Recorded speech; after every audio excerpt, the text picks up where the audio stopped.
Ahab. He's a fictional character from Herman Melville's book, Moby Dick, published in 1851. And Captain Ahab is the captain of a whaling ship called the Pequod. And on a previous voyage, he ends up losing his leg to this white whale, enormous whale, Moby Dick. And he becomes obsessed with seeking revenge on Moby Dick. And this obsession casts a shadow over his crew that kind of gives him a foreboding atmosphere.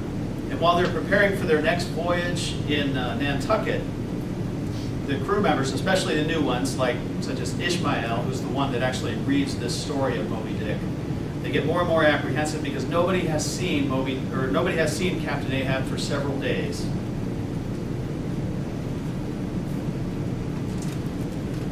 Now, it being Christmas, when the ship shot out from her harbor, for a space we had biting polar weather, though all the time running away from it to the southward, and by every degree and minute of latitude which we sailed, gradually leaving that merciless winter and all its intolerable weather behind us.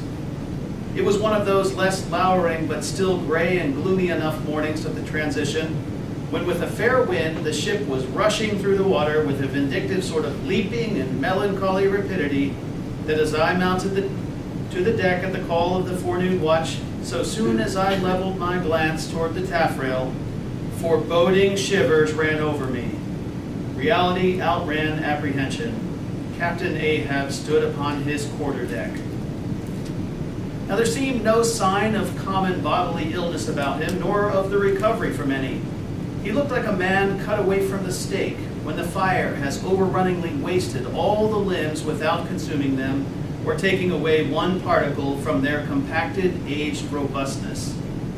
His whole high, broad form seemed made of solid bronze, and shaped in an unalterable mold, like Cellini's cast Perseus, threading its way out from among his gray hairs and continuing right down one side of his tawny, scorched face and neck till it disappeared in his clothing. You saw a slender, rod-like mark, lividly whitish. It resembled that perpendicular seam sometimes made in the straight, lofty trunk of a great tree, when the upper lightning tearingly darts down it, and without wrenching a single twig, peels and grooves out the bark from top to bottom, air running off into the soil, leaving the tree still greenly alive, but branded. Whether that mark was born with him, or whether it was the scar left by some desperate wound, no one could certainly say. By some tacit consent throughout the voyage, little or no allusion was made to it, especially by the mates. But once, Tashtigo Sr., an old gay-head Indian among the crew, superstitiously asserted that not till he was full 40 years old did Ahab become that way branded. And then it came upon him not in the fury of any mortal fray, but in an elemental strife at sea. Yet this wild hint seemed inferentially negative by what a gray Manxman insinuated, an old sepulchral man who, having never before sailed out of Nantucket, had never ere this laid eye upon wild Ahab.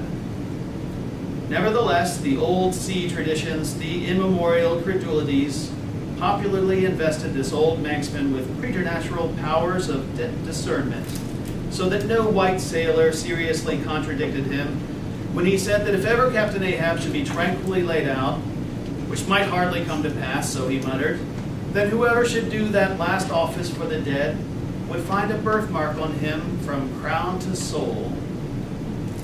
So powerfully did the whole grim aspect of Ahab affect me, and the livid brand which streaked it, that for the first few moments I hardly noted that not a little of this overbearing grimness was owing to the barbaric white leg upon which he partly stood.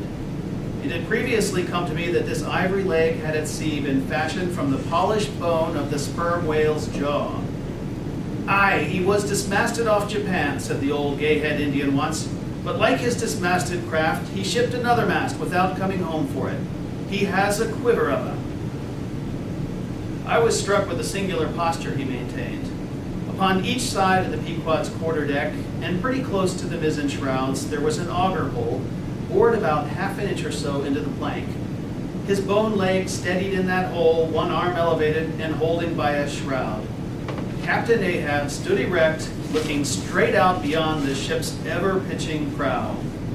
There was an infinity of firmest fortitude, a determinate, unsurrenderable willfulness in the fixed and fearless forward dedication of that glance. Not a word he spoke, nor did his officers say aught to him, though by all their minutest gestures and expressions they plainly showed the uneasy, if not painful, consciousness of being under a troubled master eye.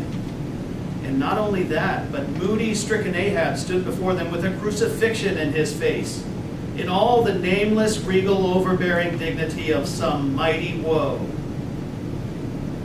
Ere long, from his first visit in the air, he withdrew into his cabin.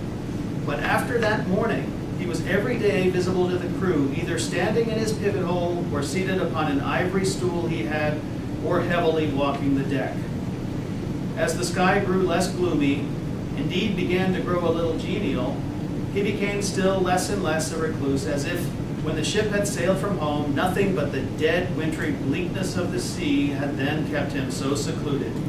And by it came to pass that he was almost continually in the air. But as yet, for all that he said or perceptibly did on the at last sunny deck, he seemed as unnecessary there as another mast. But the Pequod was only making a passage now, not regularly cruising. Nearly all whaling preparatives needing supervision, the mates were fully competent to, so that there was little or nothing out of himself to employ or excite Ahab now, and thus chase away, for that one interval, the clouds that layer upon layer were piled upon his brow, as ever all clouds choose the loftiest peaks to pile themselves upon. Nevertheless, ere long, the warm, warbling persuasiveness of the pleasant holiday weather we came to seemed gradually to charm him from his mood. For as when the red-cheeked dancing girls, April and May, trip home to the wintry misanthropic woods, even the barest, ruggedest, most thunder-cloven old oak will at least send forth some few green sprouts to welcome such glad-hearted visitants. So Ahab did, in the end, a little respond to the playful allurings of that girlish air. More than once did he put forth the faint blossom of a look which in any other man would have soon flowered out in a smile.